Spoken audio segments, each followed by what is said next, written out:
সুপ্রিয় দর্শক বন্ধু, আসসালামু আলাইকুম। কৃষি বাজারের পক্ষ থেকে সবাইকে শুভেচ্ছা। তো আশা করি সবাই ভালো আছেন। আমরা আপনাদের মাঝে রোজ শুক্রবার আজকে কিছু আমাদের কালেকশন গরু আসার কথা ছিল, তো অলরেডি চলে এসেছে, আপনাদের মাঝে তুলে ধরতেছি। হলস্টাইন ফ্রিজিয়ান করজ ব্রিডের বাচ্চা। তো খুবই সুপার কালেকশন, আমরা চেষ্টা করি আপনাদের মাঝে ভালো কিছু জিনিস তুলে ধরার।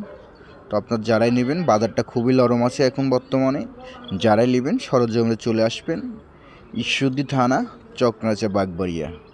তো আপনারা অবশ্যই যারাই, আমার জানা মতো এখন বাজারটা খুবই নরম, আপনারা সরজমিনে চলে আসবেন, এসে সারে নিজের দায়িত্বে দেখে পছন্দ করে নিয়ে যাবেন। আর কোনো দর্শক বন্ধুর টাকা আনার দরকার নেই, আমাদের এখানে ব্যাংক আছে, আপনার ট্রান্সপোর্টের গাড়ি আছে, পছন্দ হলে পেমেন্ট করে নিয়ে চলে যেতে পারবেন। তো আশা করি ভিডিওটা সবারই ভালো লাগবে, সবাই দেখবেন, যদি ভালো লাগে শেয়ার করবেন। আসসালামু আলাইকুম।